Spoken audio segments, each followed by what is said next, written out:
We have a guest speaker, Marc Pfeiffer. He's a Senior Policy Fellow, Assistant Director at the Blaustein Local Government Research Center, Edward J. Blaustein School of Planning and Public Policy at Rutgers University. He holds a BS in Urban Affairs from American University and a Master's of Public Administration, New York University. And the topic is New Jersey property taxes, challenges. We don't pay to New Jersey. I'm sorry. We make charitable contributions. Not yet. Getting there, but not yet. Property taxes, challenges, process, and opportunities. Please welcome Marc. Good afternoon, everybody. And keep those of you out on the internet. So, real quick, the reason I'm here doing this, and from the Blaustein Local Government Research Center, is that I've spent 43 years now working in New Jersey state and local government. I was a business administrator for the first 10 years of my career, and then I wound up working for state government with a state agency that oversees local governments, the Division of Local Government Services. Spent 26 years there, spent 14 of that as deputy director, and over that 26-year period, I was pretty much involved in every state initiative that talked about property tax relief and credits and support to municipalities and state aid and things like shared services, all that kind of stuff. I've been involved in that, and I left state government in 2012, took advantage of our retirement program, and I've now been with Rutgers doing kind of the same work, just helping out folks trying to figure out state policy when it comes to property taxes and municipal and county government and our local authorities. So over the last 2 years or so, there's been a lot of discussion about the property tax problem in New Jersey. And one of the things, and we'll get into this in a second, I'll just kind of set this up, is the fact that people talk about we have too many governments and things like that, and why are property taxes a problem? So the first thing I want to show you is the fact that we've been studying property taxes for an awfully long time. Property taxes have been a problem in New Jersey for roughly 150 years. How he's been paying them that long? All right? So we have somebody in the audience up front here who may have been around in those times, but I'm thinking it's an exaggeration. But it's been an issue about New Jersey for decades. And one of the things we're going to be talking about is why that exists and why it's really hard to make the problem go away or make it substantially better. That's what we're going to talk about. And this list of commissions and bodies, this list goes back to 1946. There's stuff before that. But since 1946, you can get a sense of the dates and the recommendations and the people involved in it. There's a whole lot of stuff going on with it, and we've been talking about it all the time. Every gubernatorial administration does something. All right, does some type of study commission, will do some type of policy action to attempt to deal with property taxes in New Jersey, which makes a lot of sense to do. It's an important thing. It's clearly, yes, we're number one, we pay the most property taxes. Yes, we do, and it's important to pay attention to it. Right? However, if you're thinking there's some easy solutions to this, not so much. So let's first take a look at our annual New Jersey public spending. So this chart is rough, it's general in nature, and it varies a little bit from year to year. But roughly we spend more money on schools than anything else, about 40% of the public total. State spends about 30%, municipalities 20%, counties 10%.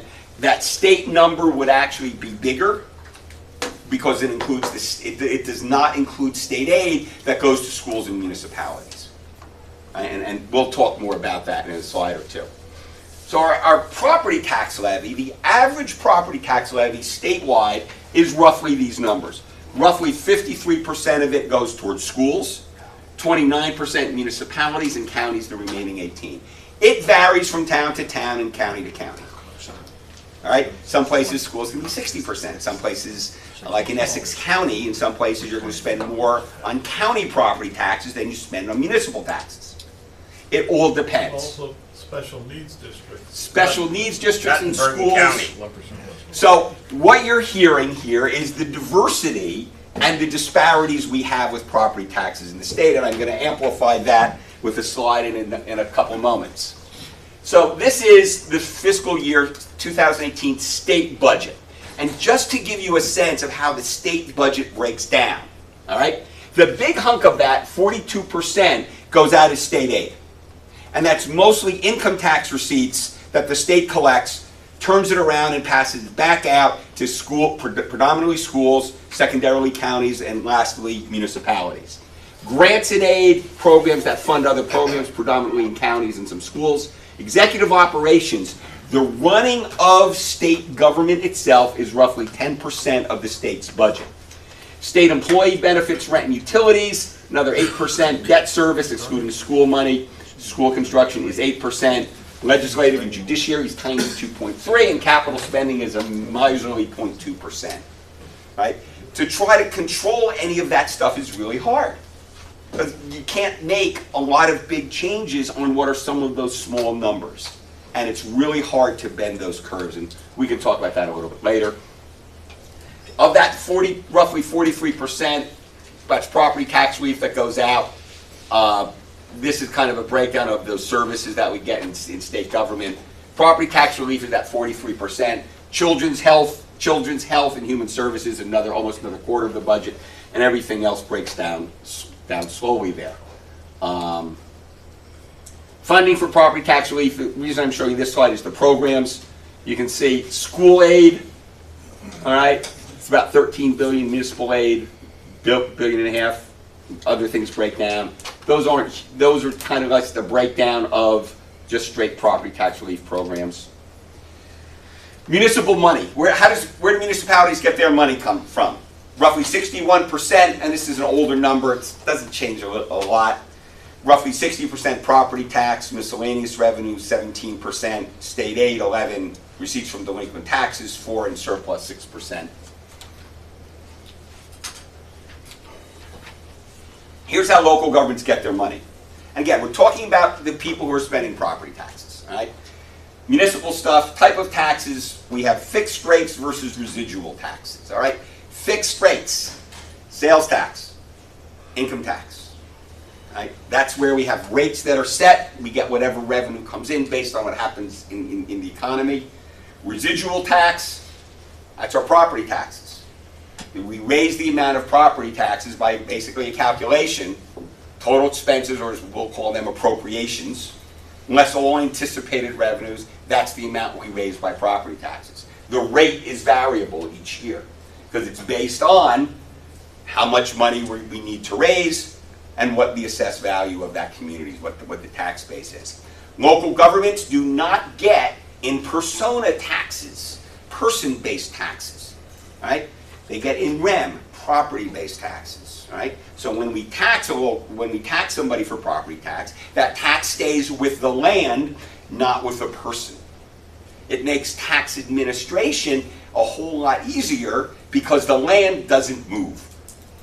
Right? People move, land doesn't. Easier to put things on land, and from a tax administration standpoint, that works pretty well. Local governments get fees, fines, and charges. We get state aid. You know, fees, fines, and charges. You just probably read last week about municipal court saying we have some challenges with how some municipalities use or abuse those types of things. Fees for various municipal services, charges for other things. Here's the important point when it comes to fees and charges. Taxation is limited to what municipalities are allowed to tax in the state constitution. State government works the same way. The power to tax comes from the Constitution. When we do fees and charges, those fees and charges are supposed to have some type of rational nexus to the cost of the thing you are charging for. Right? Construction code, building permits.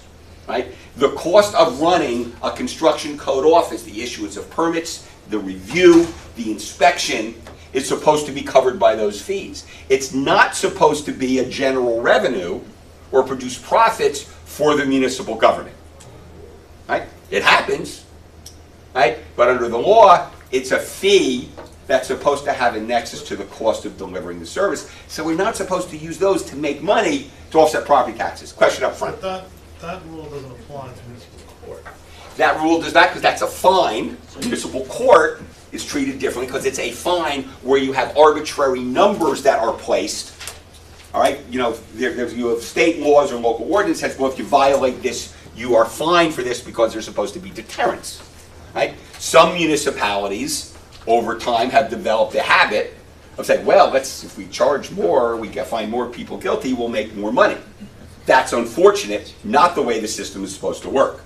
Right? Those become incidental numbers that you kind of recur on an annual basis, but to use them as a point of policy to raise money to offset what you would otherwise have to raise by property taxes is clearly inappropriate. But there's no way to stop it, though. At least there hasn't been. There hasn't been a way to stop it. There will be people who will deny those allegations. Some people get caught up in circumstances. The Supreme Court committee that just issued its report last week suggested that, well, maybe we need to increase the way judges are appointed to relieve some pressure that they may be getting from the municipal officials who appoint them. Unfortunately, a lot of those are outliers. In our society, we tend to make policy based on the behavior of outliers, people who go outside the norm. All right.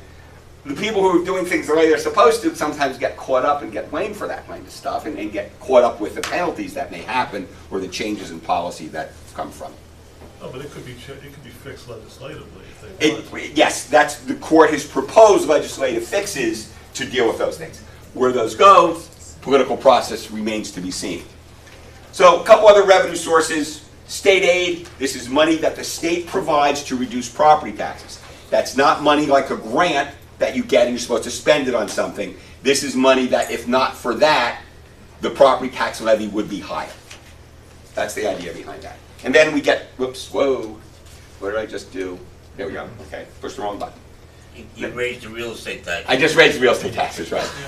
And then we get grants, which I said that's money from state agencies or the federal government that basically says, in exchange for us giving you this money, you're going to do something with it.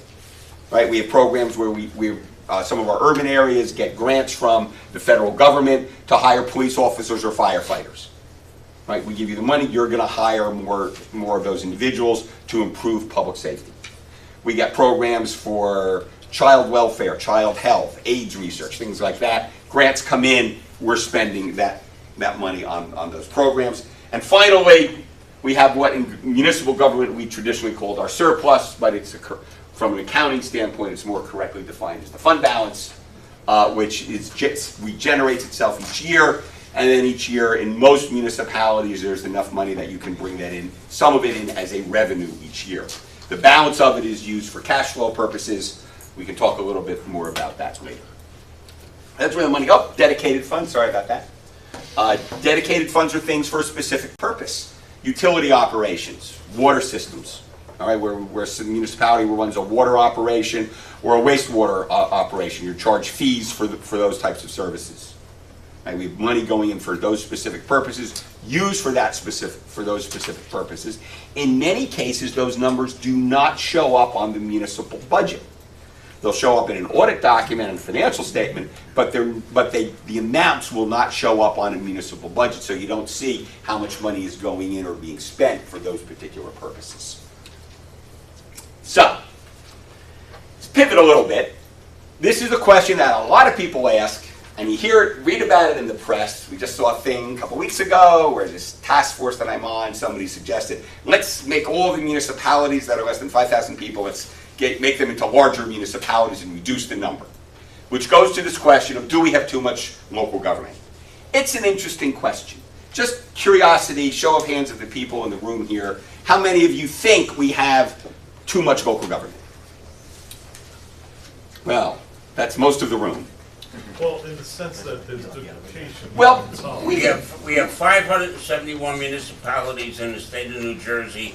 Texas has 17. I do not wish to be argumentative, but we have 565. I cannot verify that Texas number, but I think it's more than 17. But let's look at some numbers here, right? We like looking at data. All right? So here's the hypothesis behind this, by the way. We'll get to the data in a second. The hypothesis about New Jersey, all right, traditionally, is we have too many local governments, right? We have too many small municipalities.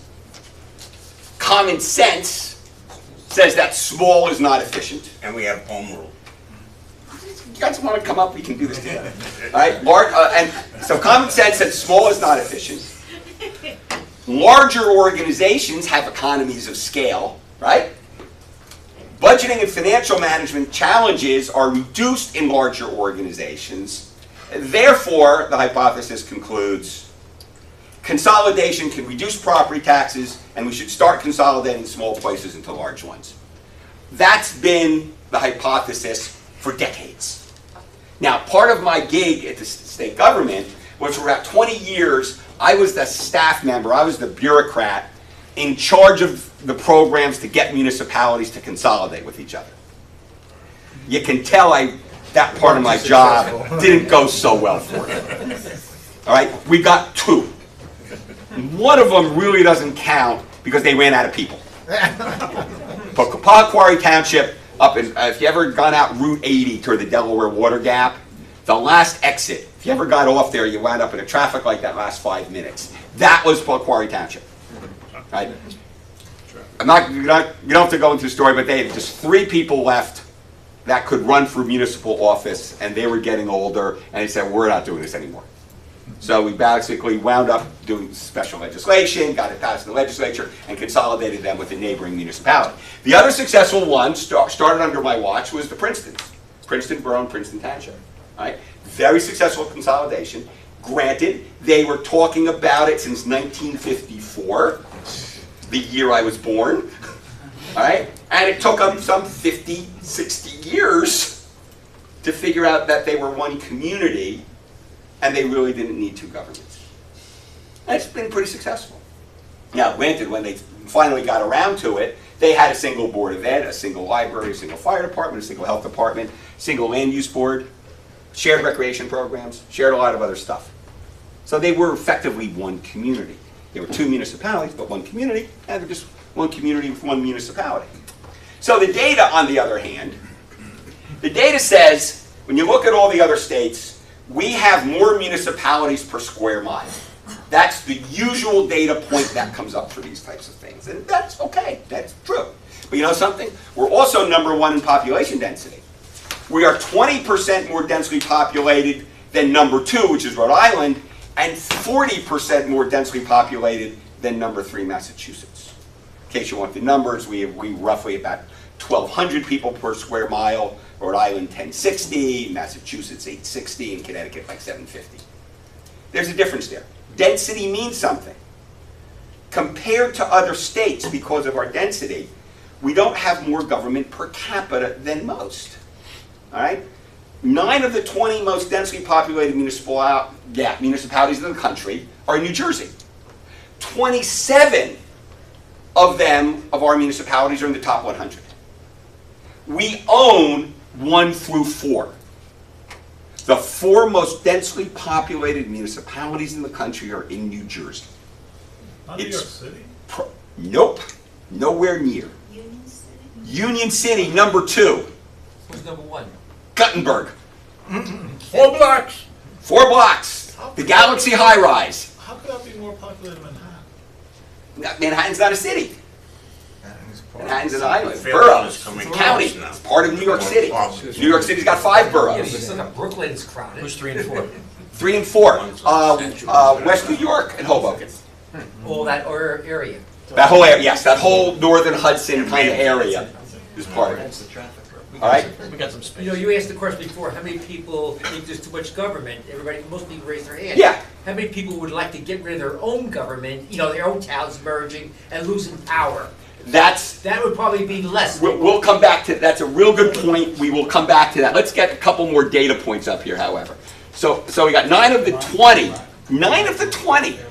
Virtually half the most densely populated places in the country are here. Right? We are number 34 when it comes to number of municipalities per 10,000 people, or per 100,000, whatever number you want to use, compared to other states. All right? So yes, we have more on an area standpoint, but when you look at the people served by government, we're nowhere near the top. Right? That's an important dimension when you talk about government providing service to people. We are 15th in population per municipality at about 15,000 people average per municipality. All right? There's a couple ways to calculate that. You got other states, you got counties, but roughly, we're roughly 15,000, and we're 15th in the country. So we actually, although we have, we're significantly below the average when it comes to municipalities per 10,000, but we're on the high side of how many people we cram into those municipalities. Right? That has meaning. And just as an aside, we're number 40 when it comes to number of special purpose districts, including schools per 100,000 people. So when you look at the people that are being served and the number of government agencies we have doing that, we are nowhere near the top in the country.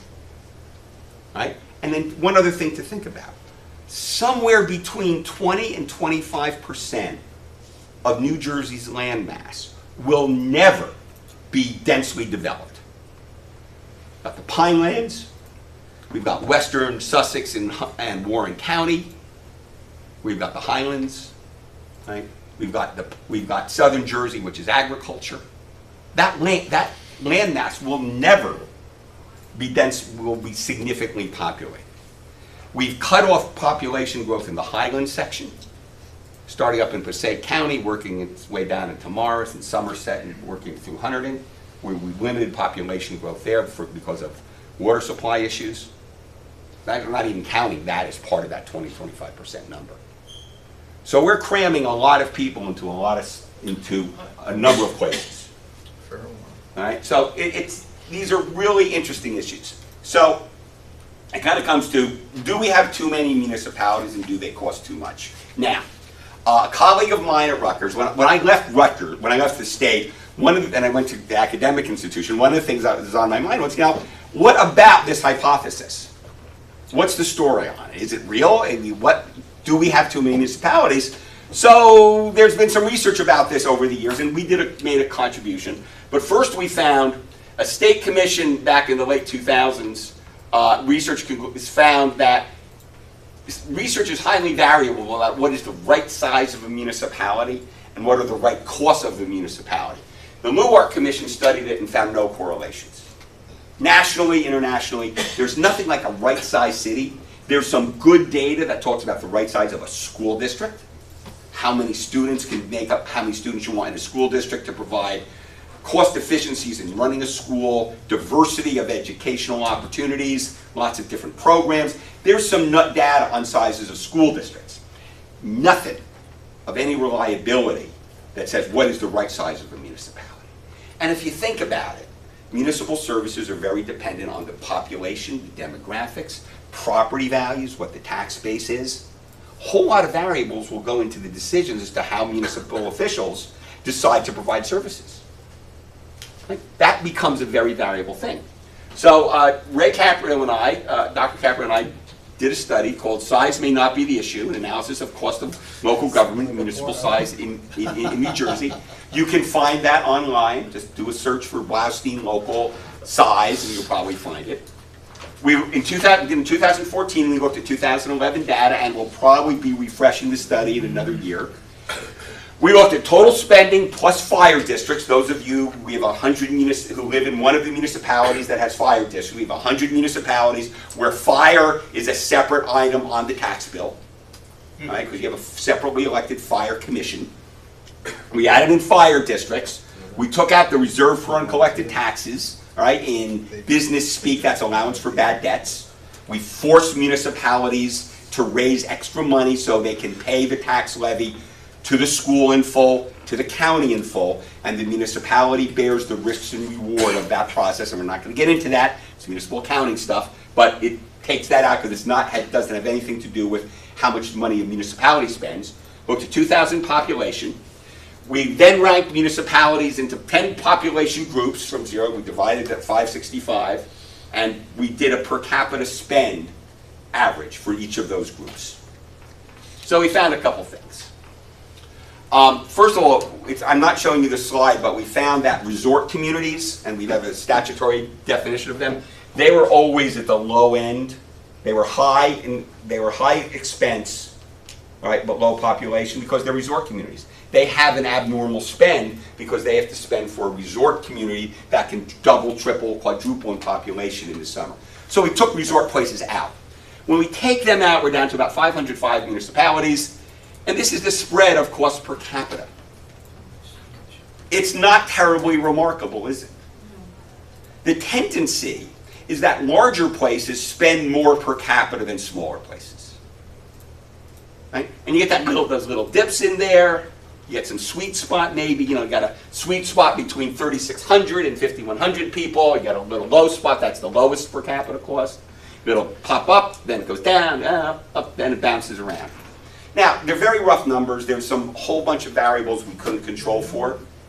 Right? So this is a rough estimate, but the point is, it does not show that if you combine populations together, you're necessarily going to get lower spending on a per capita basis. Notice we didn't use taxes. We didn't use average taxes because taxes, the big variable there, is property values, is the aggregate taxable value in a municipality, which is basically driven by location. Municipalities that have railroad stations tend to have higher values per capita. Right? Places in northern Jersey where you've got intersections of highways, Parsippany-Troy Hills, where you've got the intersection of 287 and 80 and Route 46 and 280. Well, that's a pretty good place that has a lot of rateables. Offices, factories, things like that. That drives property taxes. That's that number. We'll talk more about that. But the point here is that we have this variability that doesn't show, all right, bigger is cheaper.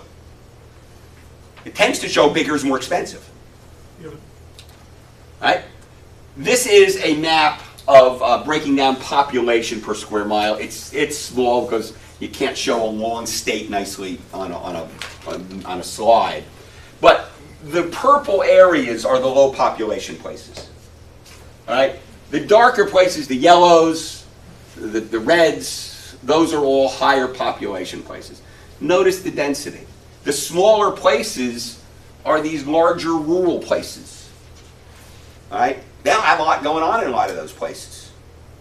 A lot of people, a lot of farms, a lot of undeveloped land. Right? They tend to run cheaper because they don't provide a lot of services, so lower cost per capita. Right? Don't have a lot of people. A lot of volunteers. One of the things, Ernie Rioch, the late Ernie Rioch, did a wonderful study, an anecdotal study a number of years ago, where he surveyed officials, elected and appointed officials in small places and medium places and large-sized places, found that smaller places, the elected officials, the appointed officials, tend to focus on cost control. They look at every voucher that's getting paid. Larger places, elected officials focus on services. How can we provide more services to people? How can we make them happy? Those places have a larger tax base, generally speaking. One of the things we found is that if you got more money, you spend it. I know that comes as a surprise to accountants. Here's the correlations. The more equalized value per capita, the higher cost per capita. Meaning if you're resource rich, you can spend it. We looked at about 50 economic and social demographic variables to try to do some correlations to see what tends to lead and what is significant that we can find in common about these places. There was nothing that was outstandingly significant. This thing about equalized value per capita, property wealth, was the most significant, but not predominant across all cases. Right? But that tended to lead you could do that. Found that the smaller that reserve for uncollected taxes, the allowance for bad debts is of total appropriation, the higher cost per capita. Places with a smaller reserve means they collect more property taxes, which means the place is going to be more affluent because people pay their property taxes. You don't have a lot of delinquencies. They tend to spend more. Correlates with the first item.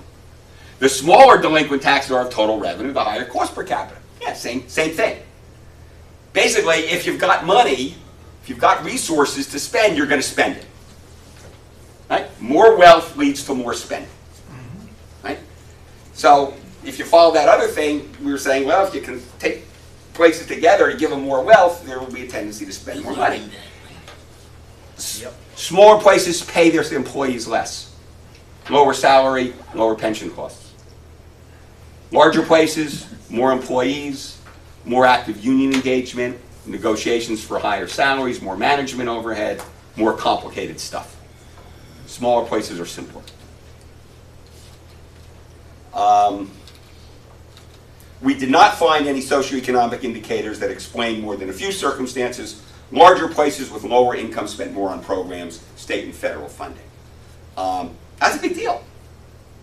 Like, there wasn't anything that stood out that said this is why larger places are more expensive. A lot of diversity. We'll come back to that concept later.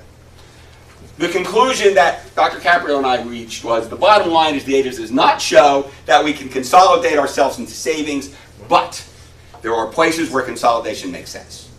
Princeton's were a great example. There's other places around that will do that as well. But if size doesn't matter, what does? Right? Property wealth and the impact of the rateable base versus other revenue sources. That seems to be the most clear indicator. Homogeneity versus heterogeneity. All right? Places that are smaller tend to have more homogeneous population, relatively less diversity of services. Larger places, greater diversity of population, demand for more services, higher spending. Cost versus service focus, that volunteers versus paid, that Ernie Rioch story I told you about. Smaller places tend to focus on service, on money, how much you're spending. They know everybody in town. People complain about stuff. And if you, in the audience here, live in a small town, say less than 6,000 population? Nobody, okay.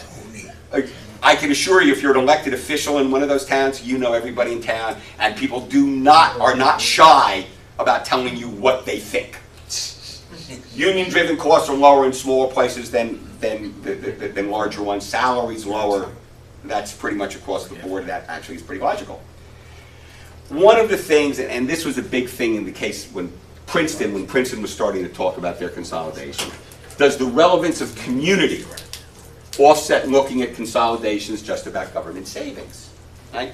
When we were studying the Princetons, one of the things that we told them, and we told the public and the governing body, was that here's the interesting question. To those boundary lines that represent municipalities, to state people working at the state level, state elected officials, the media, lots of people, those boundary lines represent government. But to the people who live within those boundary lines, it represents more than just government. It's part of it. It represents community, where they shop, where they go to school, religious institutions, social organizations. It's all part of what makes something a community. In the case of the Princetons, we posed them the question, the Princetons one community or two communities? If you're one community, you only need one government. But if you're really two different communities, two governments probably make sense. And in the end, they really figured out, well, we're just one community because we already got a single school district, health, recreation, all that other stuff. We're just one place. And they voted to consolidate.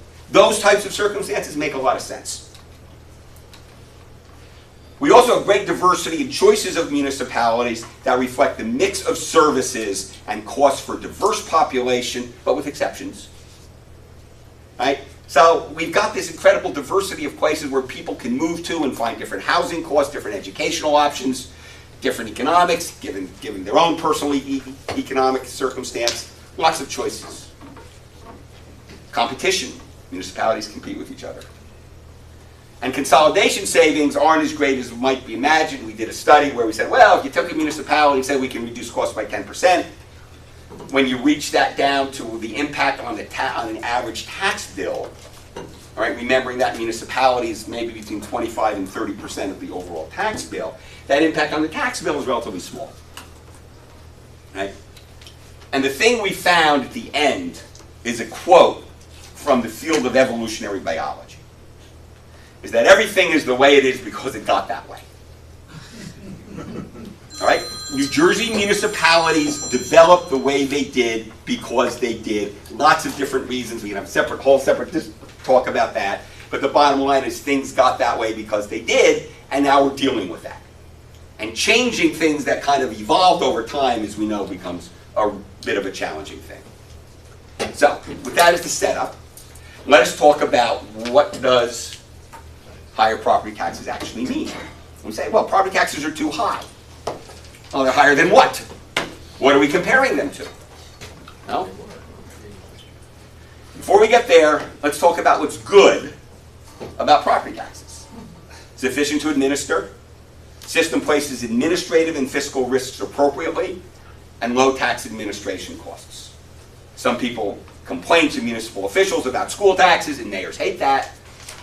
All right, but it's a venting process. People know, yes, I'm paying a lot for schools. What am I going to do? It is reliable. It's a residual tax, so I know how much I'm going to collect when I bill. It's reliable revenues compared to other fixed rate taxes, lower risk of revenue shortfalls compared to state revenues. Income tax, well, we never know what that's going to be. We do estimates. You guys do a really good job in helping people not to have to pay a lot of taxes. All right, you make sure everybody gets their whatever, however low they can get it.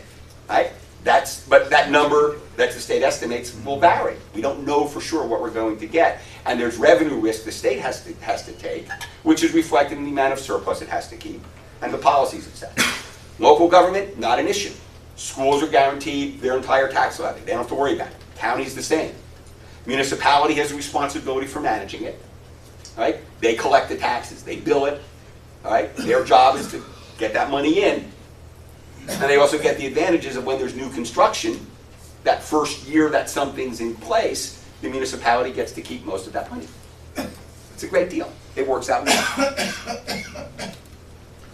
Combined with the rest of the fiscal system, it ensures the solvency of local governments. Do not discount that. Now, think about from a cash flow standpoint, counties and schools always know how much money they're getting. They don't have to worry about not being able to pay their bills. Municipality has the responsibility to manage that, and we make sure they're pretty solvent through a pretty rigorous state oversight process. The requirement to raise that allowance for bad debts each year, right? That's a pretty good fiscal system. We're very conservative, and conservative in a good way that says we make sure everybody's got enough money to pay their bills. Yes, we get outliers periodically in some of our big cities, Trenton, Camden, Asbury Park, Patterson, had their problems over the years, but we've got a pretty good system to work those guys out. And we've been successful with that. It is arguably progressive. The property tax is arguably progressive, not definitively. Higher value, you own property of higher value, you pay higher taxes.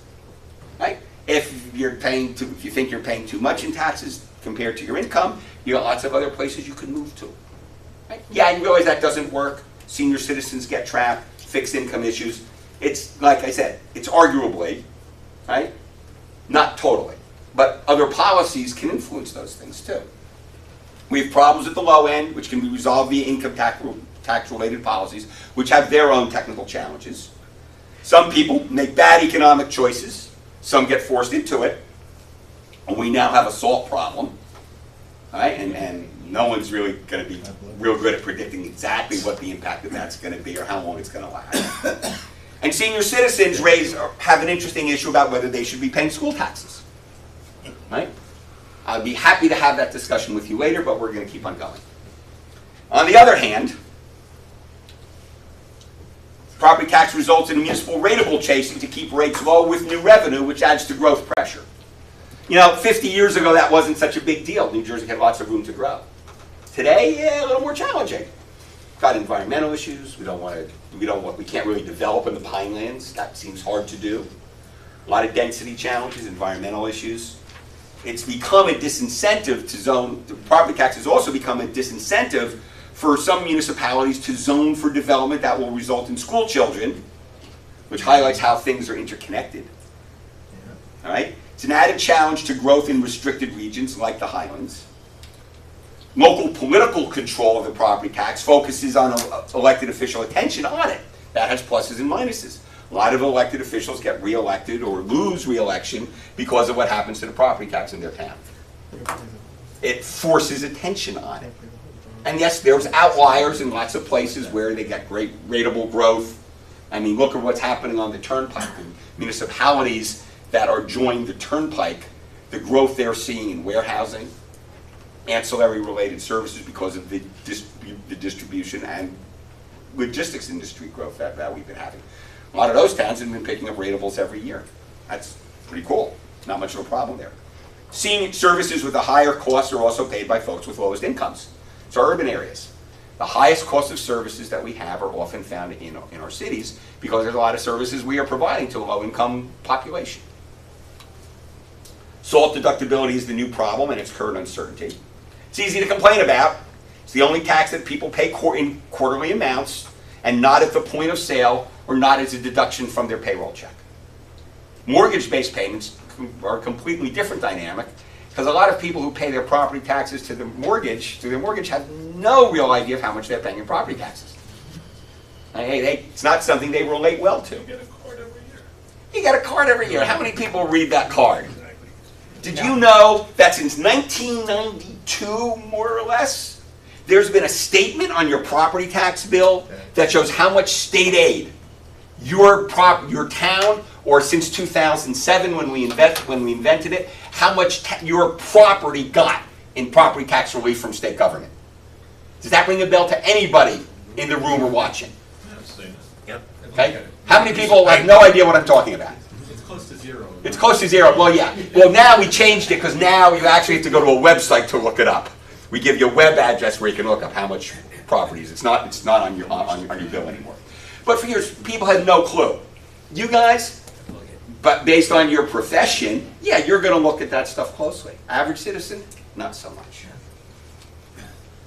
So what does high mean? Another question.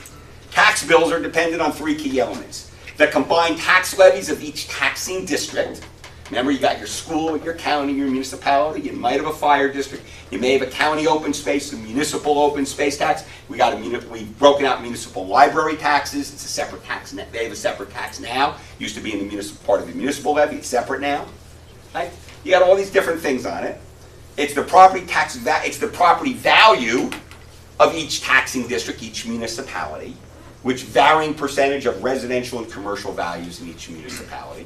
Municipalities with high residential properties, where the percentage of property value is highly residential, higher part of the tax base is paid by residential homeowners. More commercial property, businesses are paying a higher piece. Assessment of individual parcels, very dependent, right, on what individual parcels are paying. Places with identical levies may have very different tax burdens given the assessed value, which also varies to market value. So you have differences there. So we have some inequities based on that because some municipalities don't do a lot to keep their property values at market value. That's slowly changing, however. Wealthier places tend to spend more because they have higher property values, especially regarding schools. Average residential property taxes vary greatly between places and counties. I'll show you how that looks in a second. So here, the bar graph with the legend on the left is how much average property taxes are for each county. It is ordered from low average property taxes to high in each county. And going up, the line graph is showing the percentage of household income that goes toward property taxes. Not a lot of consistency there, is there? No. It is all over the place. It's slower in southern. Well, yes, it's lower in southern Jersey in part because incomes are lower, average incomes are lower in southern Jersey than they are in North Jersey, and property values are lower in South Jersey than they are in North Let's Jersey. see, High County has a distinction of both the high and Yeah. the Look at your high guys. All right? But look at, as you can see, we're going up in property in average property taxes, but look at the income, the jagged income line on average income. Particularly at the high end. Sort of smooth, from Cumberland County all the way up into Middlesex County. It's pretty smooth there, but all of a sudden, we got ratables are driving all of that, and income. Where you look at. So, why are taxes high? Think about it. Moment to review, sorted by property tax percentage of income, right. Median income includes renters, by the way. Skewing percent of income in high rental counties. That's really interesting, by the way. Essex, Union, Hudson, Passaic are counties that have a high percent of rental property. All right, and so we get a little income skew there, which makes answering the question more complicated about when are property taxes too high? we can say property taxes are too high, theoretically, we have in mind a number where it's not too high. And let me ask this question. Are any of you paying too little in property taxes? Anybody? Well, yeah, so what's the number here? This is the challenge that we have when we're trying to fix the property tax problem. Now, how much are we paying? What number, how much, what percentage of income, which is arguably a reasonable measure, what percentage of income is a reasonable number across the board?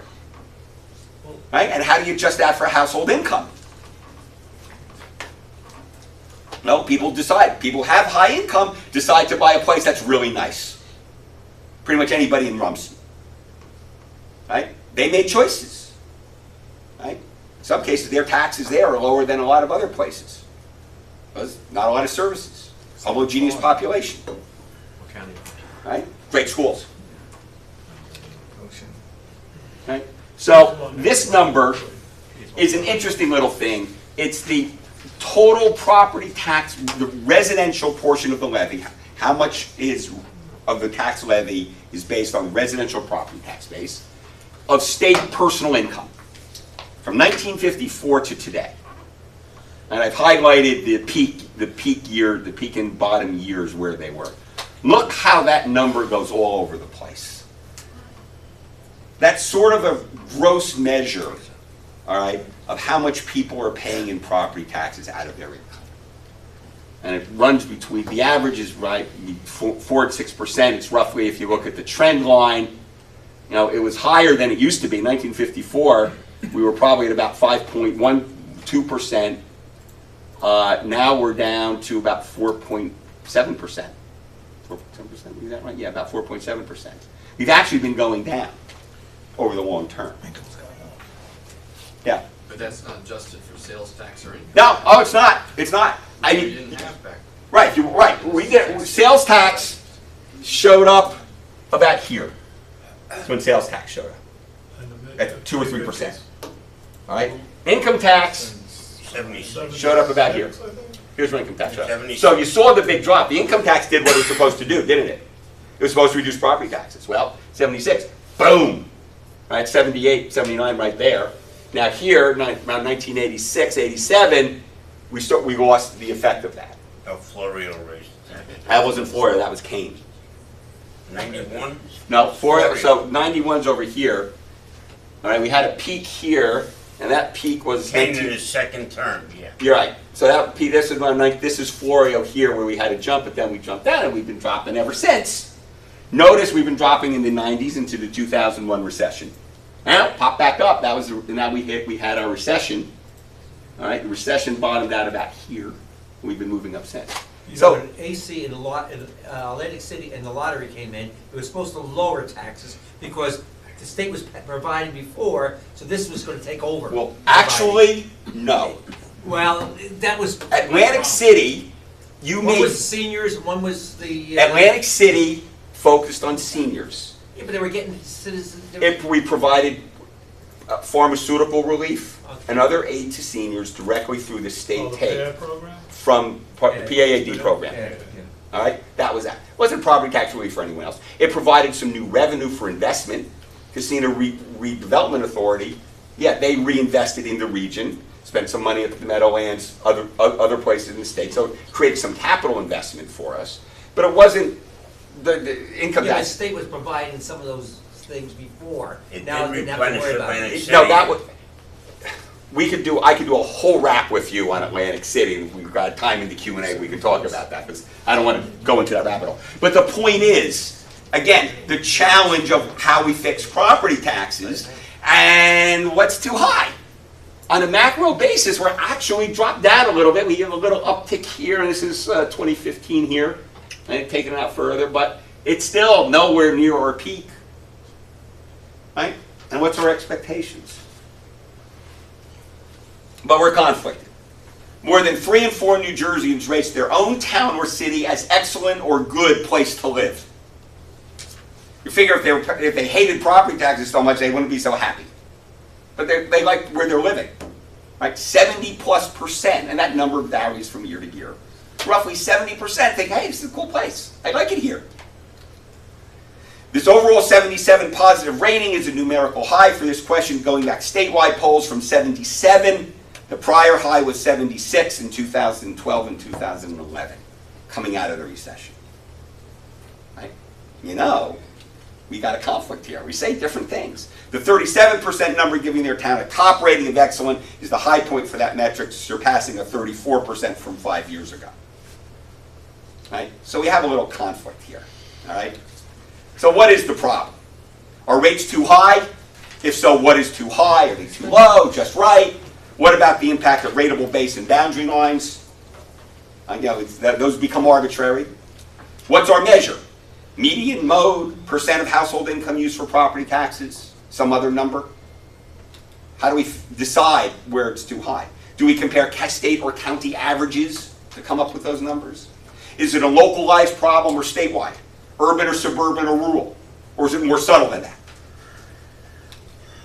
I'm pointing this out because this is what state legislators have been wrestling with in trying to respond to the conflicted public demand of lowering property taxes. Right? Uncertainty of political and economic impact of loss of SALT deduction, I don't know where we're going to see that.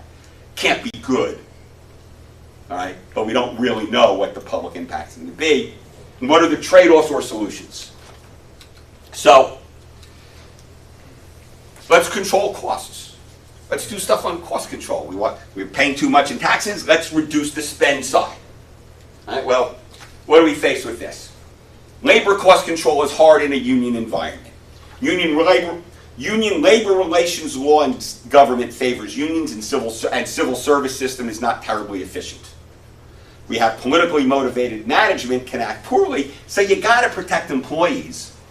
I mean, absent civil service or absent union protection, I can assure you that some elected officials will do very nasty things to employees.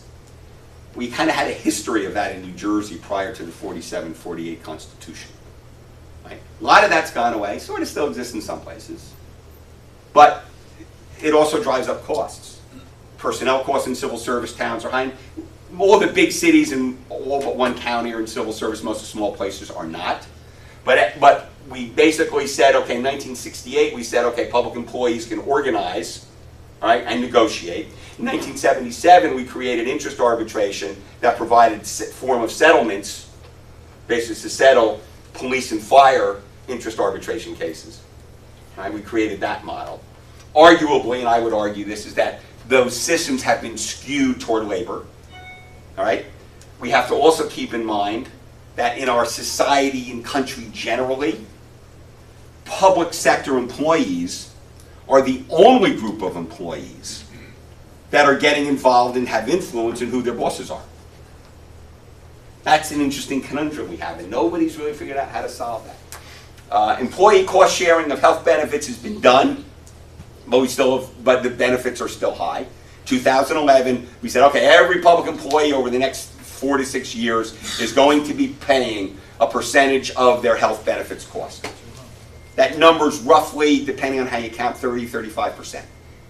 That's pretty compatible with the private sector. But the packages are still very good. They're basically Obamacare Platinum, ACA Platinum programs. And there is an ongoing debate. Governor Murphy just created a commission to deal with it. The legislative task force is looking at that as well. So that debate is still with us. Pensions continue to be troubling, but we can bend them down over time. There's things we can do. It's a matter of political will to fix that stuff. Now, I get to say that, of course, as a retired public employee. Gotta fund it first. If funding is a problem, we have a serious problem with that, and that discussion is ongoing.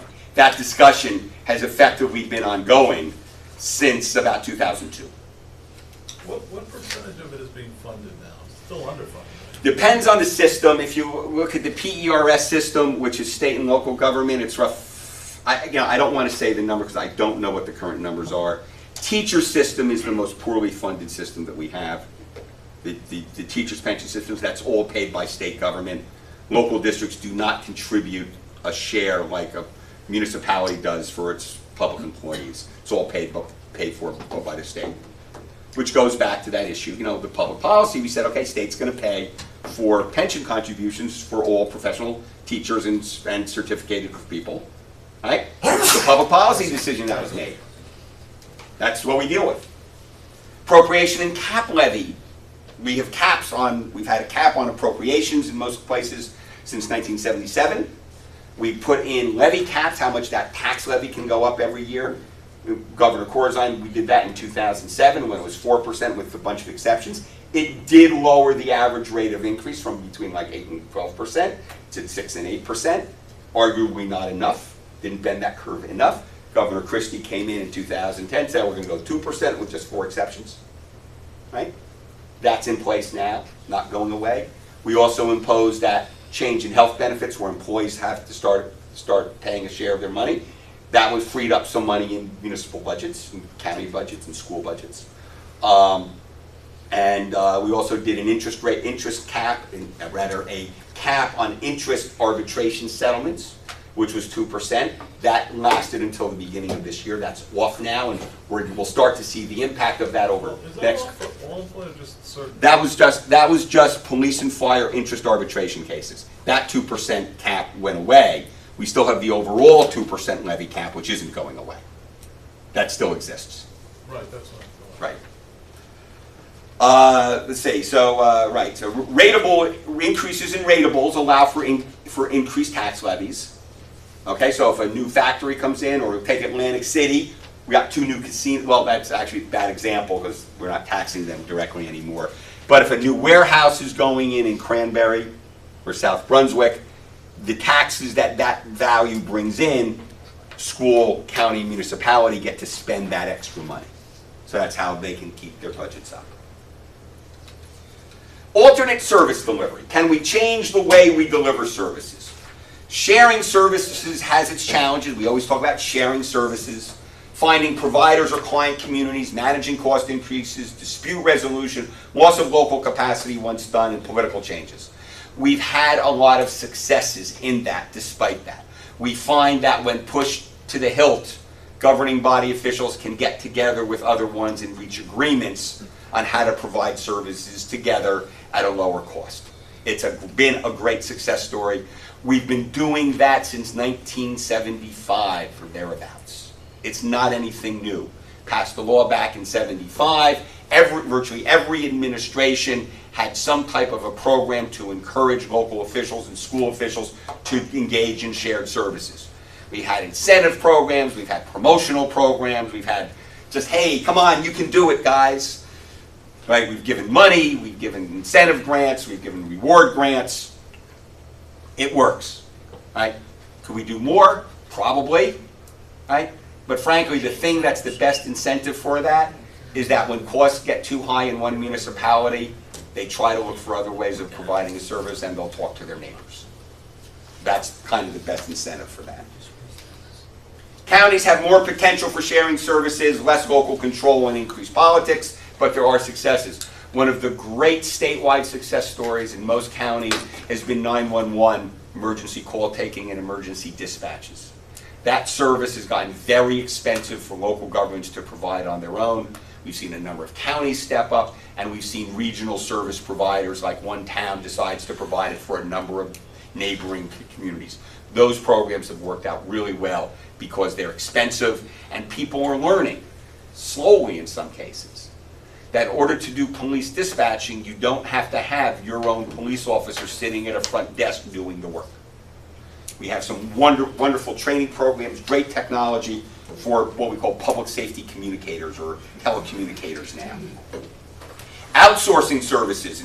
Back in '99, we created a procurement model called competitive contracting, which allows for qualitative evaluation of proposals when you're bringing in a third party to start doing a service for you. That has advantages. Cooperative purchasing is common, where we join together to take advantages of bulk, but it could be done better.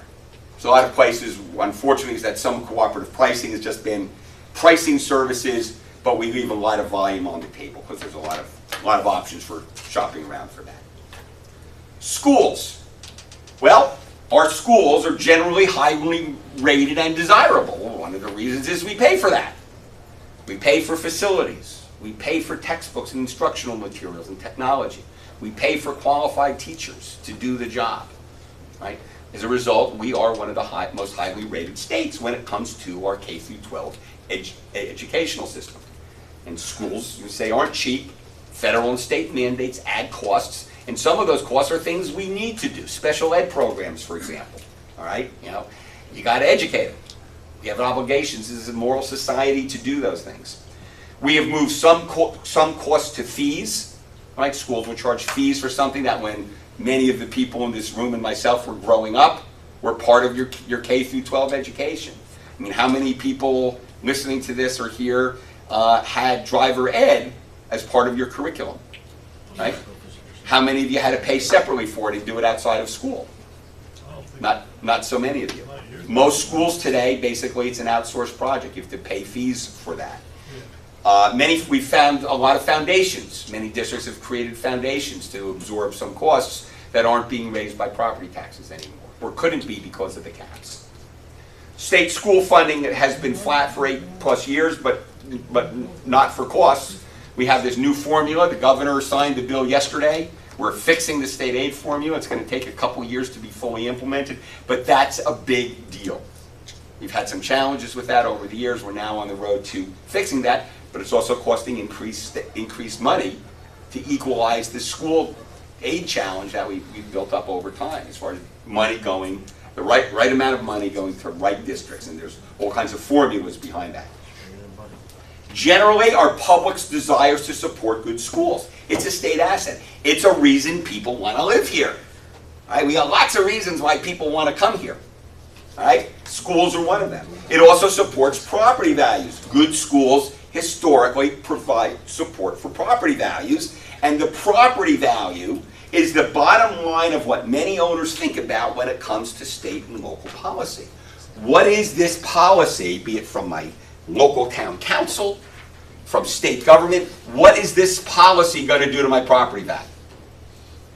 If it's going to decrease it, has potential to decrease my property value, I have a problem with that policy, don't I? If it's going to increase my property value, I'm all for it. That's the general line of thinking that we have, and I can tell you as a former municipal official, somebody who's been involved in local government my entire career, that's a big deal. Well, not Right. for all elderly, not so much. Elderly is a different set of problems, but I'll tell you, if you have elderly who are owning their own townhouses, or if they're in a retirement community, they're still concerned because they want to be able to hand that property down to their kids as part of their estate. So, but again, one of the themes you're hearing here on a lot of these issues is that it all depends, because we have this myriad of different circumstances that we deal with. So let's talk about some assets. We got liabilities. Well, how do we compare to other states? Well, we've generally highly rated desirable schools, highly educated public. We got location. All right? We are the port of entry for so much stuff coming into the United States. We have been that port of entry since pretty much forever. All right?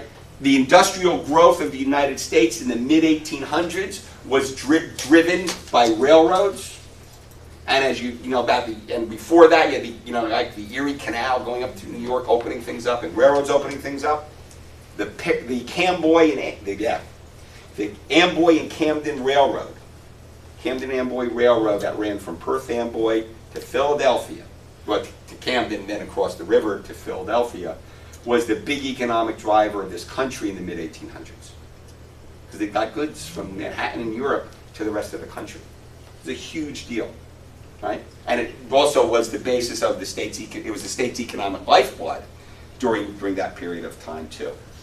We got New York, Philadelphia, diverse state, ports and movements, easy movements of goods. Imagine what the New Jersey Turnpike would look like today between exit 9 and exit 6 if we hadn't doubled the width of the highway over the last decade.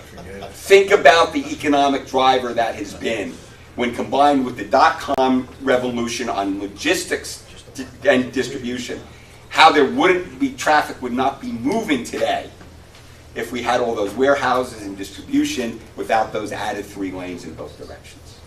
We were fortunately ahead of the curve on that. Historically, New Jersey has been ahead of the curve on transportation, leading the rest of the country on that. Moving back, that's our ports, broad range and easy access to a wide variety of arts and leisure. We got everything within a 2-hour drive. All right, it's a remarkable place, and it makes us different from other states. We have a wide range of higher education options, high income levels at a relatively low poverty rate, no individual personal property, local incomes, or sales taxes. We don't have those, right? We got income taxes, we got your sales tax, we got your property tax, but you're not like Virginia where you're paying a couple $1,000s a year for a car on personal property tax. Right? You're not in Pennsylvania where you got employment head taxes and nuisance taxes. So we're different from other places.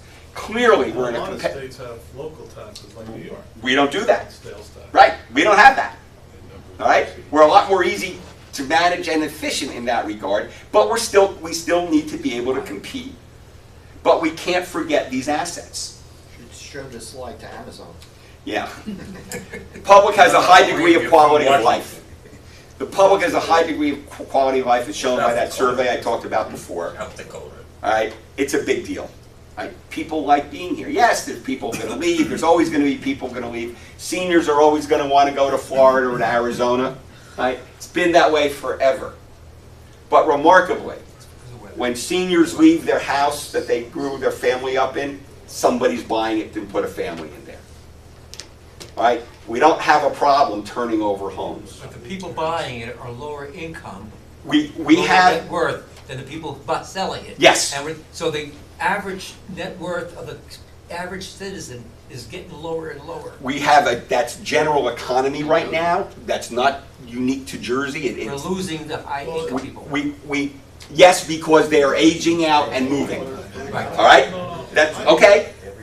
They're retiring and moving out, and yes, we have a high-end issue and some uncertainty as we increase income taxes or increase corporate taxes. We're going to see some high-worth people who are going to pick up and leave. All right? Will that be the tipping point? It will for some people. But you know, we still have a lot going for us, and we need to adapt. We need to realize that we're competing with other states, and there's some policies we need to deal with and address. But I'm pointing out how difficult these things are to do. So other states we compete against, other states in the country, lower cost and lower quality schools, right? People aren't moving to, I don't want to diss Florida, but people are not moving to Florida to educate their kids in K-12 systems, or California for that matter, right? They're not going to public systems for that, right? Lower density results in lower property values in other places. Infrastructure costs. Yes, you can go to North Carolina and buy a house at 1/3 the price, right? But no infrastructure. New Jersey was ahead of the rest of the country when it came to building infrastructure. We built water, we built bridge, we built sewer, we built highways before anybody else really had to, right? We're unfortunately at a point where we did combined sewage, where now we need to separate some of our septic. Yeah, but our infrastructure's old. Well, yeah, and hold that thought. All right, they have 2 and 3 lane roads where we have 4 and 6 lanes. They have fewer roads per square mile than we do. All that has costs that we have to deal with. They have newer infrastructure, lower density, lower maintenance costs. Ours is older. We are a unionized state which has higher costs, and our density results in higher costs. We can't repave a 2-lane highway at the cost that somebody would do that in Kentucky or Indiana. All right? We can't do that. We got people on those roads all the time. Right? There's costs that come into construction that have to deal with that. Our costs, by our nature and our history and our development, are going to be higher than other places. We can't fix that easily. I don't think you can fix it at all. All right? We have to maybe be more efficient in how we do it and get rid of arbitrary barriers, but we just can't wave a magic wand and make those costs go away. Other states will impose personal property or payroll taxes. Oh, we don't do that. Right? They have county-based government, particularly that runs in unincorporated areas that have lower service level and or lower density. Keep in mind, New Jersey is fully incorporated. pretty much every square yard of the state is part of a municipal government. That is not the case once you get out of the Northeast. All right? We've had that. Rural state places already have lower costs and more reasonable taxes and usually lower services. All right? We're just different. And we see those national surveys, New Jersey's the highest at this or the lowest in that. Yeah, because we're different, and those surveys are only usually looking at one dimension. That should be the new Jersey slogan. We're New different. Jersey, We're we're just different. So, you got a problem with that, yeah. New Jersey and you. So, are additional revenues a solution? All right, new local taxes or fee-based revenues. All right, yeah, well, we could do that. That's hard to administer, and there's cost of tax administration when you're going to do local taxes. Mandate relief, well, we've done a lot, been there, done that. We did that in the 1990s, we did it in the 2000s. There's not a lot of mandate left we can do. There's some. We can look at we are looking at those things institutionally. Yeah, but now mandates must be funded. Right, well, yes, we have new mandates that must be funded. We did that in the mid-90s. That was a good thing. It protected a lot of stuff. So mandates are a harder thing to deal with these days. And those that are left are pretty much society-based mandates, not just because you're a special municipality or something. State aid, state budget is already challenged, plus 50% of it is roughly state aid already. There's been ideas floated in the past, minimum guaranteed tax base. Provide state aid so that every municipality starts with a minimum value when it comes to raising taxes. All right, it's a kind of a redistribution play there, right? Challenging to do. It's never gotten a lot of play, but it is an interesting idea because it will lower taxes in poor places that don't have a lot of property value. Right. Targeted programs to taxpayers in need of relief or municipalities with high tax burdens, high costs and low values. Do we target aid to put to those types of places?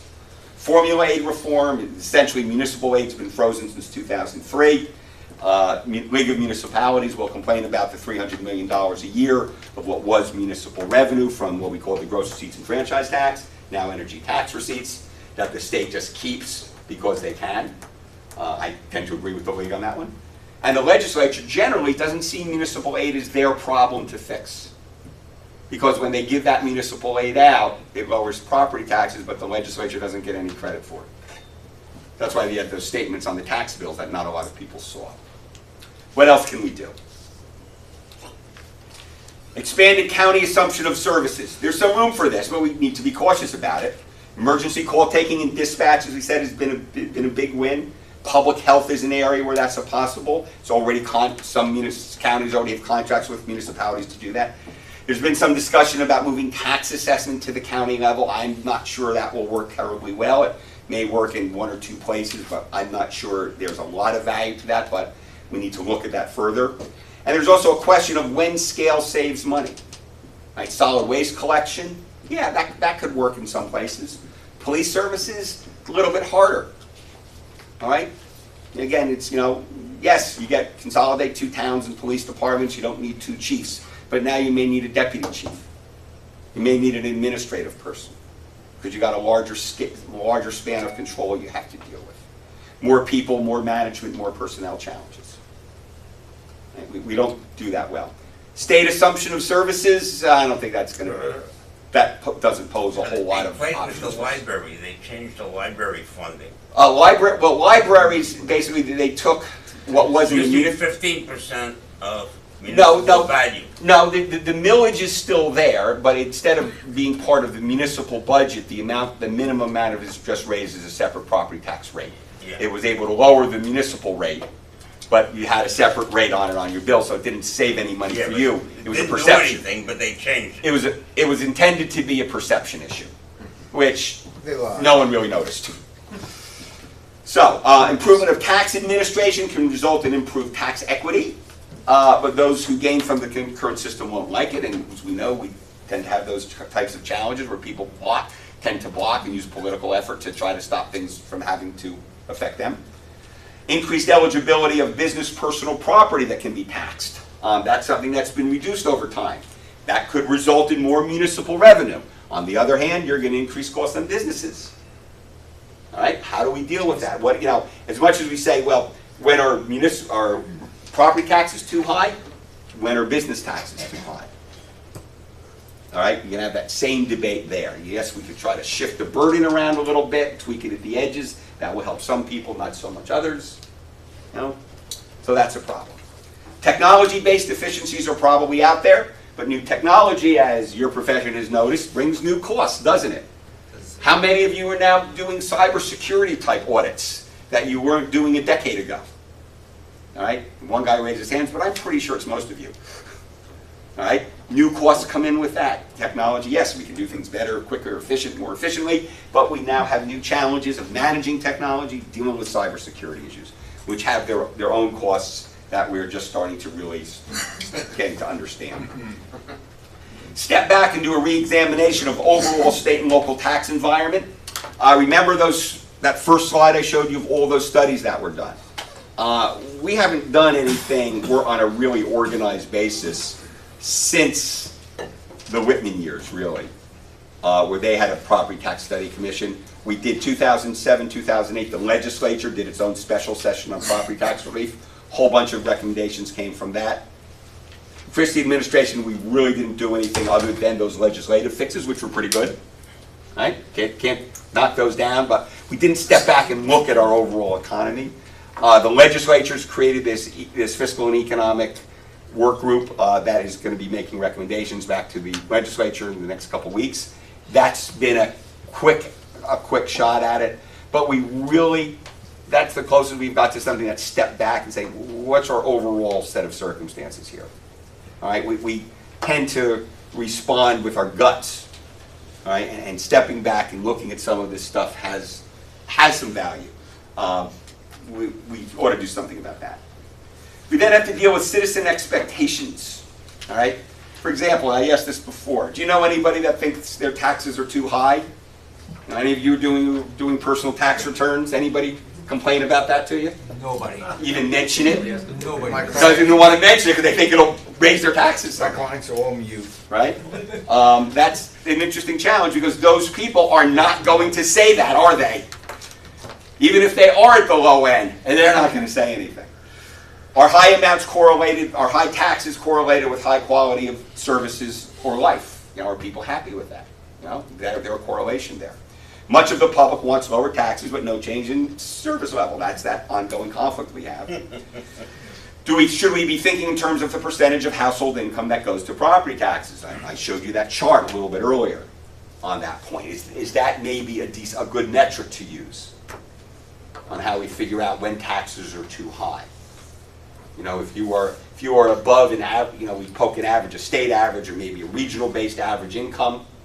And if your property taxes are higher than that average income, maybe we give you income tax break on it. Of course, that income tax break will reduce the amount of money we take in that's available to go out as state aid.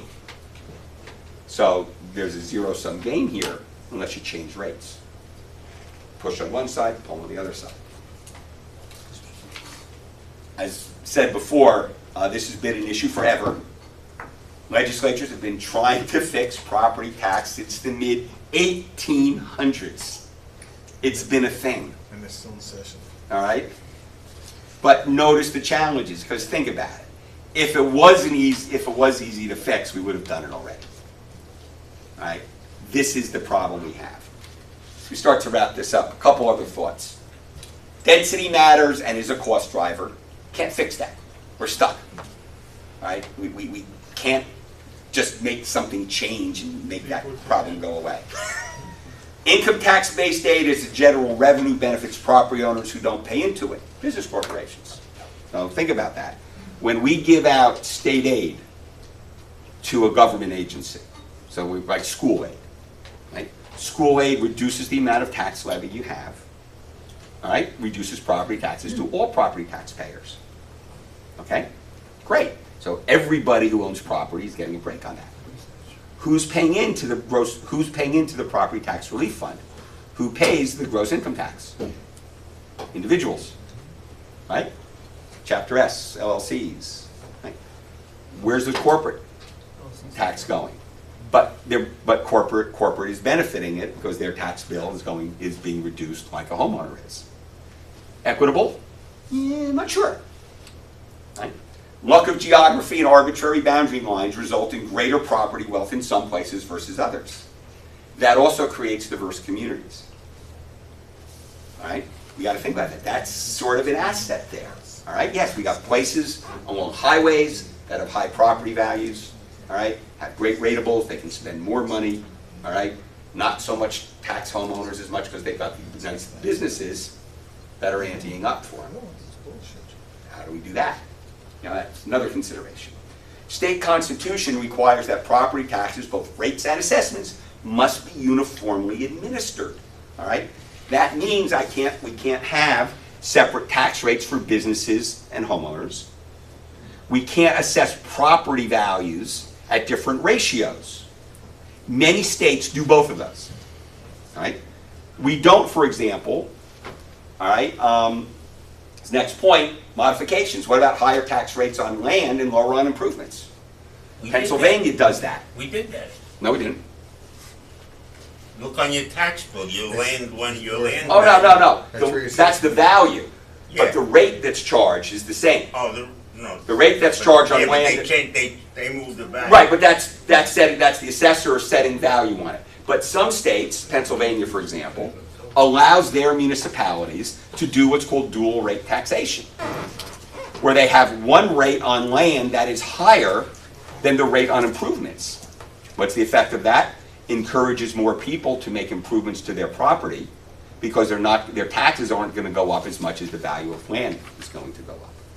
It also encourages better land use because landowners who are sitting on land that are not utilizing at its best use, all right, will now be paying higher taxes on it, and they now find a way to either sell their property or find a better use for it.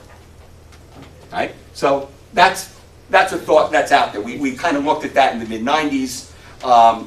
Big landowners in urban areas were not very happy with that because they were banking their land for future use. Yeah, question. Can uniformity be adjusted through credit, homestead rebate and things like that? We sort of do that, but we do it for homesteads.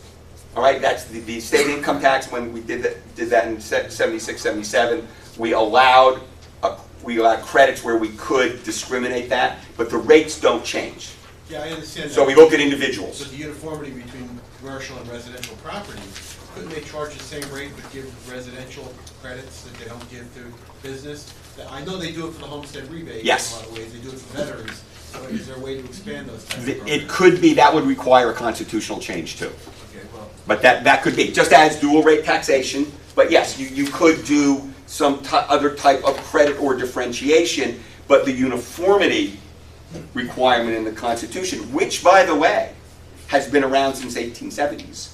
It's been there for a long time. Pennsylvania on the income tax has a flat rate. Yes, So if you're a low income person, you get a credit. we do that too. We have a state earned income tax credit program as well. Right, so, but theirs is not it's not earned income. Yeah. And, but like I said, I've always heard that that's the way to change that uniformity clause, because you're charging them the money, but you're giving them credit for other reasons. Yes, and there's programs, but right now, we can't do that, all right? So we also have to consider, would changing property taxation affect other elements of the fiscal system? What's the unanticipated consequences of these things? All right, do we create an incentive at one point, but we create a disincentive elsewhere? When we do these things, we have to be smart about that. Carrot versus stick to control costs. Does using a stick on government agencies have value? Well, we used the caps. We started with appropriation caps. Did okay for a while. Didn't do okay. Now we do levy caps. That seems to be having an impact. All right, we reduced the rate of increase in property taxes. I've always found it curious that people somehow expect their property taxes never to go up. All right, that taxes will go down or stay the same. And that's so contrary to the economics of how life works. The only way in a municipality property taxes can remain stable or go down over time is increasing value, where you increase the base. And that's more development. That's a game. And in some places, we're topping out at that. You said base, would it be ratables? The ratables, the tax base is what I'm talking about. Well, ratables. Yes, ratables, tax base, I'm using it the same day. But then but that provides a disincentive for a business to move in unless you give them a bargain. The challenges, we do give bargains when we're for redevelopment projects. Yeah, but they're investigating that now. Yes, there's a couple different programs there, but at the property tax level, if you're in an area in need of redevelopment and you're gonna come in and build something, we'll give you effectively a discount on property taxes through a payment in lieu of taxation formula, where you pay what's called an annual service charge, which is less than property taxes for a good period of time. It locks in.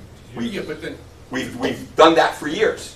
Good policy, bad policy, I'm not sure. but then that's a pilot project, but then you realize that your schools don't get that money. There is a line of thought out there now is that needs to be changed, Okay. Because what happens is the municipality will grab their money. right? But then you'll turn around, you'll add more kids to your school system, and your school system will not see any of that money until they pay their Well, taxes. it's even deeper than that, because what happens is that the municipality gets that money, there's no encumbrance on the municipality to spend it, because it doesn't affect their tax levy.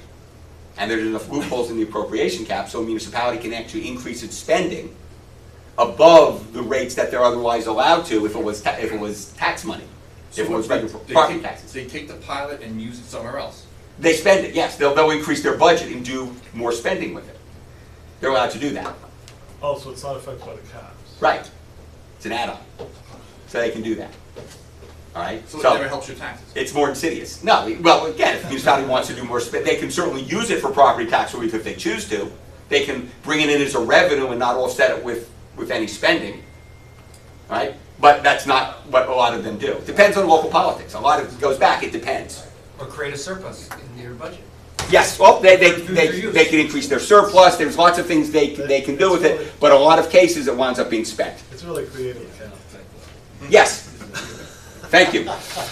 So, we're almost done here. And the last point is, being number one in property taxes makes great media headlines. And that is amplified by sometimes well-deserved general public distrust of government, which makes the problem even harder to solve. All right, because the press loves those types of stories. All right, and people see that.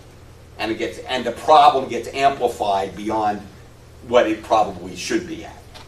So, just about to close here, I want to give you some economists and what they've had to say. Think about Baumol's cost disease states that services become more expensive over time unless we automate their delivery. And government spending is predominantly service-oriented. For example, manufacturers can reduce costs over time through automation to reduce labor costs because they're making something. Services can't do that so well. And much of local government service is employees cost-driven. So we don't have those incentives. So economist Baumol said that's an interesting little disease. Right? Wagner's law says public expenditures rise constantly as income growth expands. So that's an idea that increases come from the public's desire for social activities of the state, administrative and protective actions, and welfare functions. So as income grows, they want more spending. Tebow model. Competition across local jurisdictions places competitive pressure on the provision of local public goods, such that these local governments are able to provide the optimal level of public good, translates to many municipalities, many consumer choices. Competition between municipalities to attract people to live there arguably can be a good thing. Right? Different nicks, and that's clearly with 565 different places have different nicks. And my personal favorite is Parkinson. One of Parkinson's corollaries is that budgets expand to fill the amount of available revenue. That's right. That's called Right. Parkinson's disease. Everybody knows that, right? Yes. Government is not immune from that. I am done. We made this in an hour and a half, which was exactly what I wanted to spend on this. So Dal's happy. So Darren, what are we doing? Q&A? You got anybody from the web checking with anything? So what do you? Okay, so you people on the web, if you want to submit some questions, now's the time to use your tool to do that. We'll see what we got here. So when are you running for governor? When am I running for governor? I'm not, thank you. Because I don't have a plan to fix anything. Yeah, I'm really intrigued with your concept of community. yeah. And I have tons of questions on that, but one of them is the donut hole communities. What are Yes. there, 4 or 5 of them? Oh, yeah, more than that. Okay. How does that fit into the community idea where you have for people who aren't familiar, we have a town that's completely surrounded by another town. You're familiar. Van with Wyck. that. Like Van Wyck, Yes, Brentwood, Morristown, Morris Township. Metuchen. Yep, Metuchen Edison. I can guarantee you that the good people of Metuchen will set their town on fire before they ever merge with Edison. I have property in Frankfurt Township, which has Branchville in the middle. Yep, Branchville has a lot of ratables, so they don't pay many taxes. Branchville has an insurance company. Exactly. Yes. They have an insurance company, so if they merged, once they distribute those ratables evenly, they end up paying more, so they're gonna fight it. Yeah. But Somebody's gonna it's a benefit from it. community. My mailing address is Branchville, people consider themselves Branchville, work practice. Right, so this is a very New Jersey problem. Most other states do not have it, they didn't develop the way they did. Sopranos. So, quick thing on how New Jersey developed. In one of the other courses I do, I refer to us as the subdivision state. Now, I may not be the first person to do it, but why is that? Well, when New Jersey became, when the New World was found by Europe, all right? When Columbus came. There was a whole bunch of, a couple hundred years after that, talking 1500s, late 15, early 1600s, the land that was known as New Jersey was effectively owned by the British Crown. And the king back then decided to give his brother New Jersey. And the play back then is that you were given this land because you could figure out how to sell it and develop it and make money off it. Through taxes, fees, development, whatever. It's feudal days kind of thing. The landowner had money, had people come on farm, do all kinds of things for money. He gave his brother, hey, here's this land. He called it Jersey, called the Isle of Jersey, and that's great. So one of the first things he did was sell it to Lords Berkeley and Carteret, who promptly split it down the middle, There's a hotel. north to south, and we got East Jersey and West Jersey. That was our first subdivision. Right? Over the next 100 years, they would sell off some of the land to people, to groups coming from Europe, looking for religious freedom, freedom from whatever, would settle here, sell the land off, be able to give it to people that have a development grant, develop it, charge taxes. Eventually a colony was formed, and all of a sudden all those places were getting charters to be a municipality. So we kept East Jersey and West Jersey kept subdividing down and subdividing down until once we were a colony and then a state, in the late 1700s the state legislature passed a law that basically said we have approximately, here's 102 townships and maybe about a dozen cities and towns. We were completely subdivided. Where most states have unincorporated areas, we had virtually none. Every place was a town. And what do we know from those first 112 or so places? We still have them now? No, we got 565. Because they kept subdividing.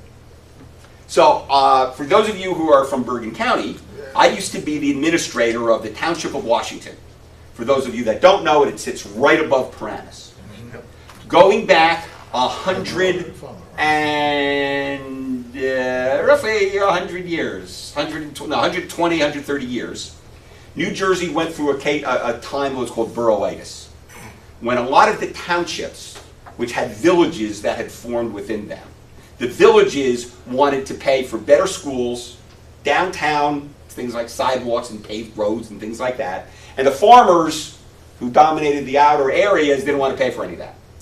They wanted better schools. That's why you got Ridgewood. So what happens is that those village centers became boroughs. They could, on some really bad state laws, again, evolution, things got the way because they got that way, basically said, okay, we're going to let you create boroughs, these things called boroughs, and you get a board of education. So my township of Washington, back 120 years ago, 130 years ago, was about 32, 33 square miles. Today, it's 9 different municipalities, more or less, depending on how you count it. 9 different municipalities. And today's Township of Washington, the one Washington that's up there in Bergen, is the remnants of what the rest of the township didn't want. All right? Westwood became what Westwood wanted. Hillsdale what Hillsdale, Woodcliff Lake, Park Ridge, Rivervale, Montvale, Emerson. They got the land they wanted. It was just Township of Washington was left over. All right? But that's the reality, and that happens for a lot of reasons throughout the state. If you're interested in this, There's a wonderful little book by former Speaker Alan Karcher, he passed away about 15 years ago, called New Jersey's Multiple Municipal Madness. Talks about, and he hypothesized 9 basic reasons that municipalities became the way they were.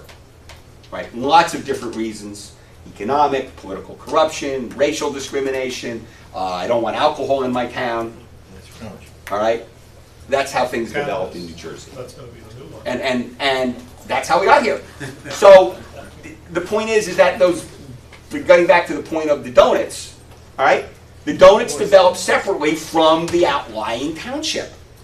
And those, in many cases, are very different communities, you pointed out, right? They're not like the other places. One more thing, one more factoid I'll throw out. A couple years, about a decade or so ago, the Chesters in Morris County studied municipal consolidation. And they thought consolidation would make a good thing economically. However, because of assessment practices, and that there were different equalization ratios, all right, they were assessed at different percentages of market value. If they had consolidated, residential taxes in one of the towns, old towns, would have gone up. And there was no way anybody was voting for that. That's one of the core issues in dealing with it. Vernon and Cedar Grove had the same issue. Yep. People want control, Community. community control, and they figure they're gonna lose. The politicians want jobs. You know, I'm not gonna, power. I will not fully agree with that. There's some element of that, but I think most municipal officials really want what's best for their community. All right? The folks in Princeton saw that they were one community, and they agreed, and the governing bodies recommended consolidation. All right? Makes sense to do. Yeah. I know you talked about the check you're writing to your Board of Ed, but you just said it as a percentage of the number, and I know it gets down to Abbott districts. I know there's a lot of problems, but I don't understand why you would have paid some child in Camden close to $15,000 a student, and in other suburbs it costs less than $6 to actually. So those are remnant. I am not a school aid expert, but I know about it. Some of those things you've got are remnants from our former school aid program. We don't give money based on a district level anymore so much, and the bill that was just signed yesterday kind of implements a new formula that was created under the Corzine administration, which was never fully implemented, where aid follows the students. You'll still see a large disparity Yes. of educating our children in New Jersey. Yes. With the idea that there's some we cost $6,000 and the other will be some close to $21,000. So some of the challenges with that is that kids in urban districts come to school with different abilities than some suburban districts because of social issues, parenting challenges, income issues, and we decide that because everybody is entitled to a thorough and efficient education, you need to spend more money in some of those districts to get those kids up, to try to get them to the same level as kids in other districts. But also, And not surprisingly, you can't escape the role of money of what it costs for facilities and services. You can't escape that. the thing is, special ed is really, really expensive. Special ed is a clear challenge. Because the ratio, the teacher-student ratio is way down. Yes, it is. And those are issues that society has been wrestling with for decades. There are some solutions to that. Some of it is to reduce out-of-state placements for kids who are more disabled than others and what we call profoundly disabled children. They need special facilities. We've decided as a society we need to pay for those types of things. You have other districts that do a really good job of providing in-class support, other districts that don't. The result of that has been parents whose children are disabled will move to specific districts because they can. All right, if they can, and their kids will get a higher level of service there. We've seen some abuse of IEPs, of these individual education programs as well in some cases. There are some... But there's also security costs in urban areas. Well, let's on one thing at a time here. On the special ed kids, one of the possible solutions is to stop funding it at the local level, but move more funding to the state level. where the state provides more funding on a formula basis on disabled children, as opposed to individual districts picking up the bulk. But then sometimes the local people, if you put the money into doing it better, you could do it better with a better IEP than having the state do it. These are really Cheaper. challenging issues, and there's no one answer for this stuff. Let's have a quality It, people at the right it, time. it becomes tough. In our district, they've tried to put as many kids, keep them in district as possible. Right. They put a Yes, real- it's less expensive, it is proven to be less expensive to provide the educational services in district than having to contract it out. Quick question. Within the last week or so, I noticed that, I read in the paper that, I live in Fairlawn, that Fairlawn received another 2.5 million, or whatever, in school aid. Then, but the Board of Education said, well, we're gonna determine what we're going to do with it. Yep. Okay, so in other words, they found a panacea. They've got another 2.5 million, where the money should have been refunded to the, So here is the challenge and opportunity Go to here. Board of Ed meetings. We had I already did. we had a situation as a result of the state budget where additional state aid was made available to districts who were overspending locally, all right, or weren't providing enough spending. We have formulas that figure out how much you should be spending per student at different levels in different parts of the state. And that's the benchmark that we use as the core of the school aid program. Some districts were found that they were not able to spend as much as they should, which means they theoretically weren't providing the educational level that they should. And as a result of the state budget negotiations, there was the surprise infusion of money to those districts. Those districts were given choices. They had already adopted their budgets, but now they could either A, the boards were given the choices because you didn't want the state telling them what to do. So the local districts made those choices. In some cases, yes, we're going to spend that money on additional facilities or teachers or supplies, materials, whatever, or we're going to provide it as direct property tax relief. Districts were given that choice. It was a one-shot, basically, that won't be repeated next year because they will know in advance what their formula is under the new formula. If the states came out to the small towns and reduced the amount, they're probably trying to do something like, reduce the amount, they say, you're a small town, we're overspending a lot of money, we're gonna reduce the amount we give you, which will force you. You're talking about municipalities or a school? Municipalities. Most More small, schools, merging some Okay. schools together, merging high schools together, merging. two-part question there. One, most small municipalities get ridiculously small amounts of state aid. Right? Not going to be an incentive for them to do anything. Plus, we have some evidence, right, that smaller municipalities run cheaper than larger ones. There's every reason to believe. Why are we trying to merge them then? Well, that was the whole point. I know. I'm not going to rewind and go back to that. I was shocked when you said that. Right, I know, so think about that. Or download the paper. You know, search for Blaustein Local, you'll get our website. It's the size may not matter study, all right? This town we live in has one elementary. Right, so your other point, your second question was, merging schools together. Yeah. So there is evidence, all right, that merging schools together, particularly districts that have their own K-8s that send to a regional high school or send to a K-12 district, that there are some advantages in doing that. Case study, South Hunterdon Regional Board of Ed used to be a high school district, right? Over the last 5 years, 5 or 6 years, my numbers may not be exactly right here. The 5 mostly rural municipalities that made up that district had their own K-8s. They realized they were getting too expensive. The buildings were getting dilapidated. In some cases, they only had 60 kids in a school.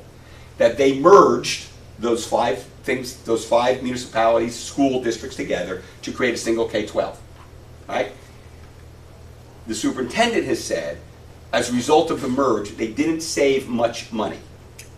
But what they got out of it was improved what educators called articulation, which is that the kids now are all having the similar curriculum, similar textbooks, similar practices. And when they come out of 8th grade, they are more at a common level and get blended in to the high school seamlessly. That's of real educational value.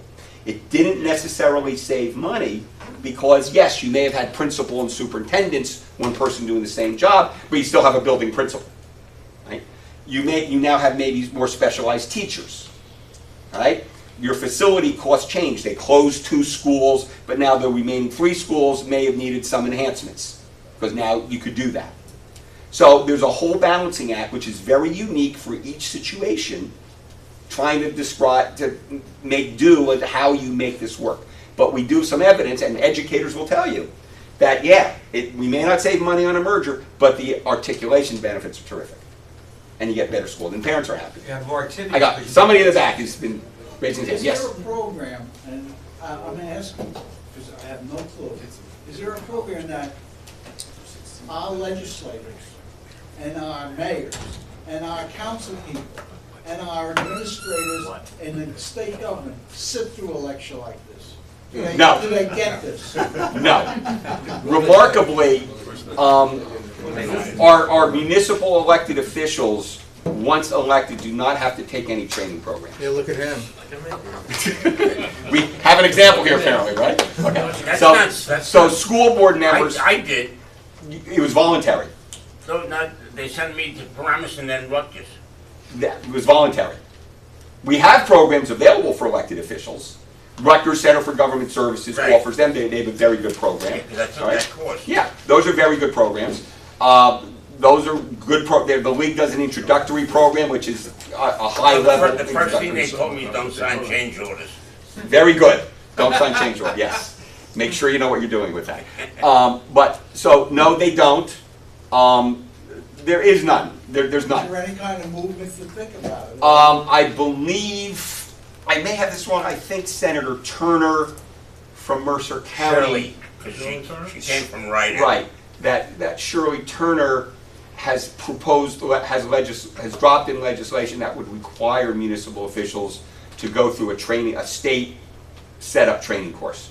It hasn't had any legs though. Maybe it will this session, I don't know. Nothing she paid. So, how are we doing on time, and any questions from online? Nothing yet, 10 minutes to go. Okay, more questions? In the beginning, you were mentioning about the senior complaining, paying the public Yeah. tax for the school. Right. So- So we got a couple minutes, so here's the thing on senior citizens, all right? How many of you have run into senior citizens when you're doing tax returns or their neighbors that complain about that they shouldn't have to pay school taxes? And the question is, who doesn't? Right? Yeah. Right, but seniors will say, wait a minute, I paid for my kids to go through school. Yeah. So historically, there's been an argument called intergenerational equity. It's an economics argument that said, you know, you're paying today because somebody before you paid, all right? Because you get value from students being educated because they help you going forward. That's been the traditional argument on it. And I know I used to subscribe to that, but I have some doubts about it now.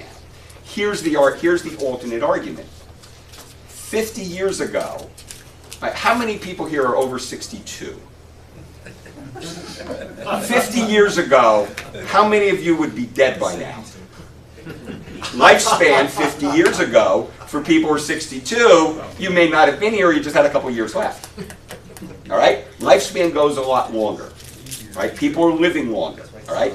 Our tax policies never had to take into account the fact that we had seniors living on their own, and if you were 65 or 70 years old, you might, 50 years ago, you might not be living on your own. You might be in a nursing home or living with your kids. All right?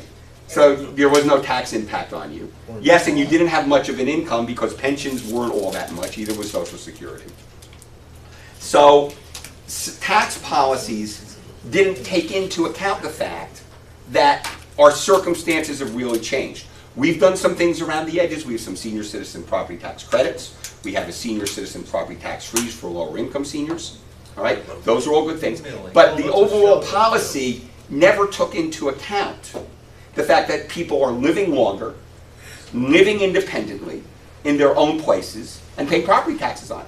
Or nursing homes, the number of nursing homes that are paying property taxes that are housing seniors. Or assisted living facilities that are paying property taxes and paying school taxes, housing senior citizens. So that's one element. The other element is that, remember we went back to the Parkinson's thing about revenue, spend revenue available? All right?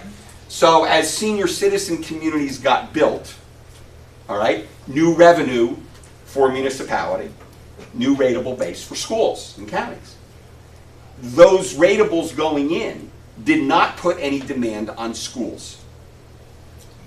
So it effectively became free money, all right, for school districts, because our formulas for spending said, well, you get added assessments, ratables go up, you get to spend that money.